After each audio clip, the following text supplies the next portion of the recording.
Well, today we're going fishing. It's Sunday, and everybody wants to be on a lake right now, right, where it's nice and cool. For those of you that enjoy that sort of thing, I know my next-door neighbor was as I was pulling out to come here, hooking up his boat so that he could go to either Lake Isabella or wherever they go to do their fishing. But I went, oh, yeah, Lake Ming maybe, who knows. Anyways, yeah, I often wonder what it would be like to have a Sunday off. 19 years being able to have a weekend off. What's it like to have a weekend off, folks? Try it and see. I will one day, but not right now because, see, this is the work week. Did you know the work week starts on Sunday? Every day of the week starts on Sunday. So this is really the start of the work week for me. Yeah.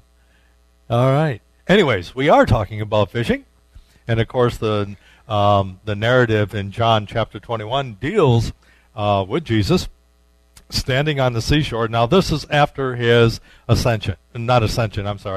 resurrection. All right, they don't even know who this guy is yet, according to the writer of John at this stage. But anyways, he's standing there, and the guys are coming in from a night of fishing, and he just asks them, "Did you catch any fish?" And of course they go, "No." Well, he turns around and tells them, and then go back out. Go back out, but this time when you go out, cast your net on the right side of the boat. And there you're going to get some fish. And sure enough, they did. When they came back, there was so much that Peter had to haul it off. In fact, they had 150 some odd, 153 fish? That's a lot of fish. All right? Come on.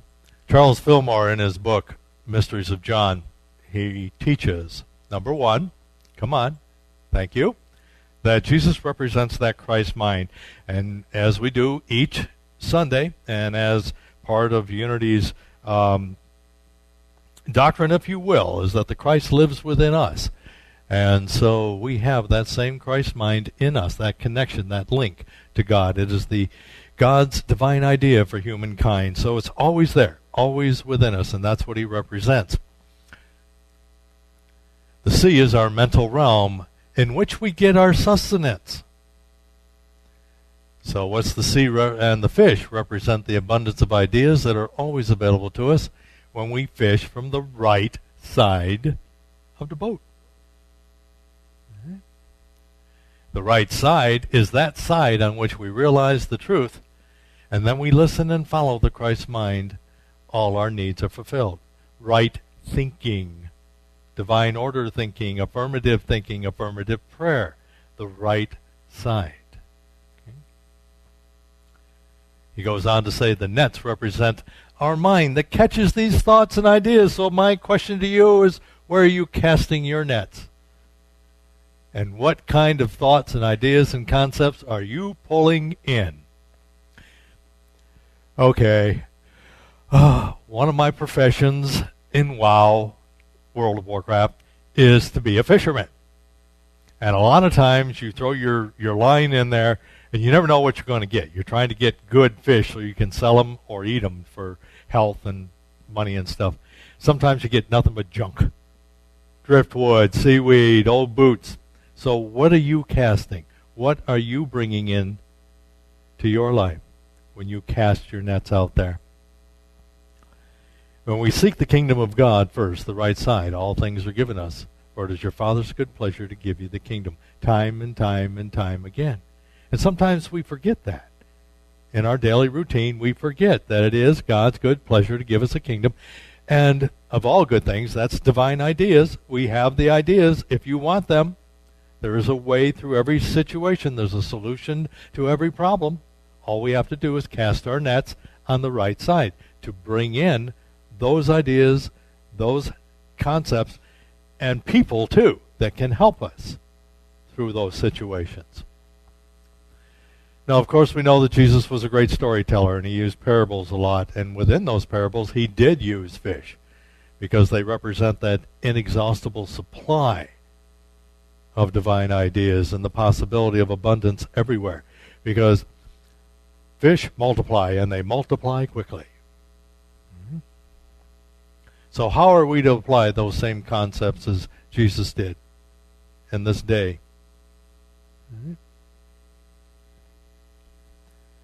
And if the sea is our mental realm of consciousness and the fish are the ideas we catch, what do we do first?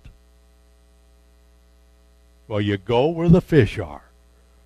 Okay? You got to go where the ideas are. And those ideas are where? In the realm of heaven, the kingdom of heaven. And you get there through prayer and meditation. You get there through practice. You get there through allowing the divine in you to guide, direct, and inspire you in right and perfect action. They are, of course, in the sea, and the sea represents that supply that is everlasting and abundant.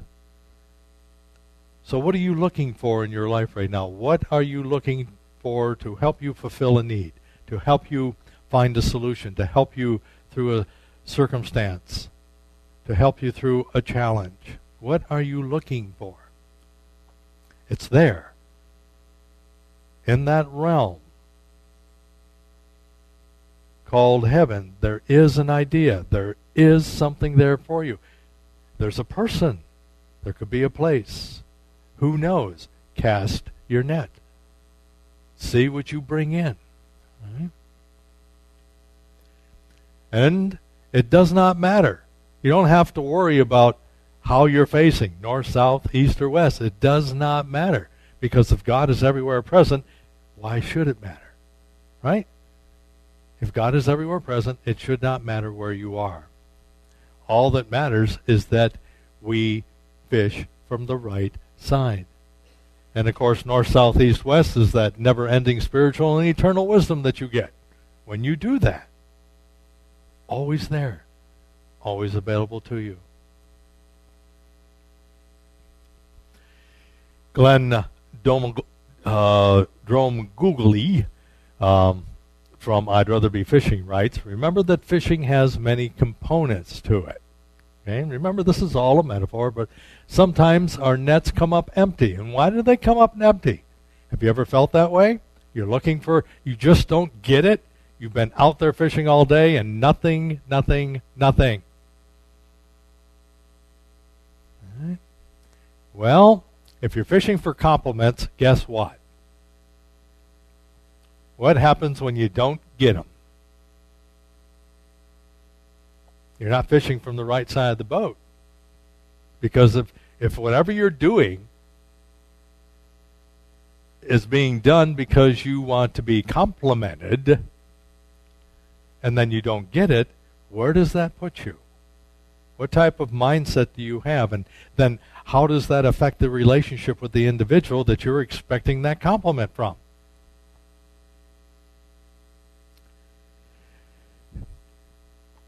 Do I look nice in this dress? Of course you do. I know it. Does this dress make me look fat? Of course not. You know? In fact, you look good. You've been losing weight. You're buffing up. Katie's been going to the gym. So, yeah. You know, she's back to sizes she didn't think she was going to wear. But she is. But that's not the type of compliments. If you set out to do something because you want a compliment, then you're setting yourself up for failure. Because you can't control how other people perceive what you're doing.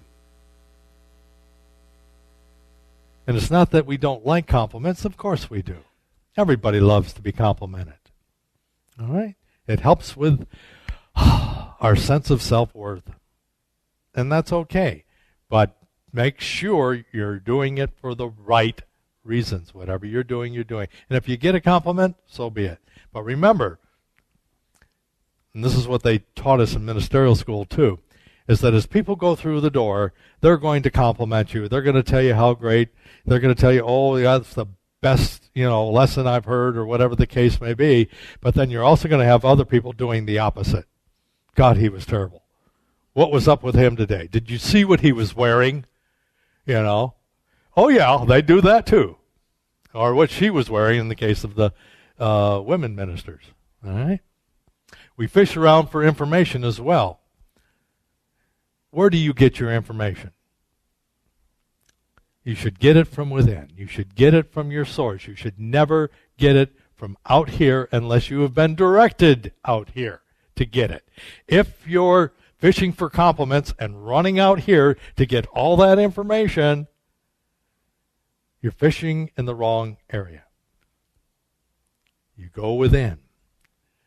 And then we also bait others into giving us things. How many times have you been coerced or baited into doing something? And you knew it. You knew it and it made you angry, but you did it anyways. Or you did it and then you found out and it made you angry. But that's a fishing technique as well. We lure others into meeting our needs. Okay? Manipulation. And we've all seen it or had it done to us personally, or maybe we've done it to others as well. And we bite at the hooks people bait. We fall hook, line, and sinker for things. Don't take the hook. They put it out there. They want to hook you. They want to bring you into their drama. And that one I am having a very tough time with. Because there are a lot of hooks in my water, my little sea, my little pond of experience right now. There's a lot of hooks in there. Okay? A lot of little pieces of bait floating around. And I've got to watch it. I've really got to watch it. That's right. When we fish from the right side of the boats, the Christ mind is there to remind us of these activities that will allow us to catch an abundant supply to fulfill our needs. 1, practice using those divine ideas in your life. However you get them, however they come to you, put them to practice. Don't say, well, yeah, it's great, I'll wait to use it tomorrow. No. Start now. Just take it into your prayer time and say, okay, I'm open and receptive to using this divine idea. Show me how. Guide me. 2, keep tossing your nets. Keep throwing them out there. Make a commitment, because you're not going to catch anything if you're not throwing your net. All right, if you're not opening your mind up to receive these ideas, nothing's going to come. All right. Fishing focuses the mind on the moment. Stay in the moment. And that's one of the I guess it's a benefit of fishing. You fall asleep in the boat. At least I do. Because it's so relaxing. In fact, water can be very hypnotizing. Have you ever noticed that? I used to love as a kid standing by the Niagara River as it was going over Niagara Falls, thinking how great it would be to ride that waterfall. Now that's the draw. All right? The trouble is if I did it, I'd be dead. All right? So you don't do it. You have to make sure that the mind is always open and receptive to the reality of the moment as well. All right? Fishing is a spiritual metaphor. For some of even the disciples were fishermen, and it was often used as an illustration because fish was a commodity, just like fruits and vegetables are today.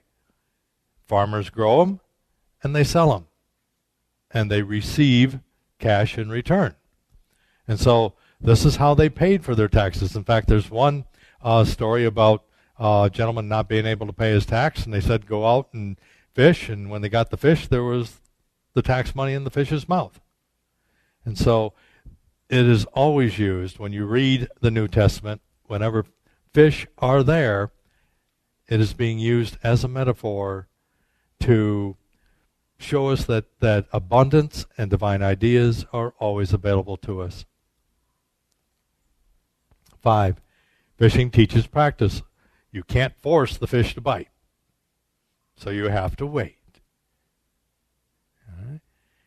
And you can't coddle them into your net. You throw them out there and you hope, you got yourself a school of fish and you bring them in. 6, it helps to produce hope and faith. You toss your line out hoping the fish are there, and then you have faith that they'll bite. And 7, if a fisherman asks you what your net worth is, they're not asking you about your stocks and bonds. Okay? That's not what they're talking about. Again, what is your net but your mind? What's your mind worth?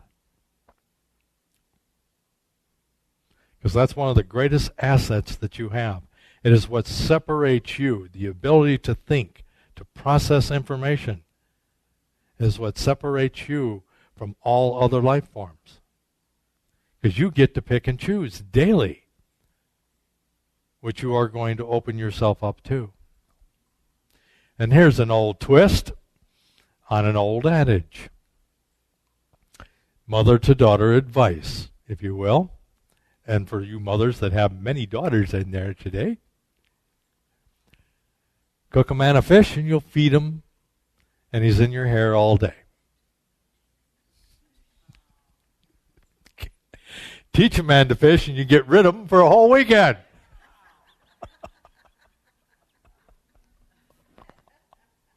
I love it.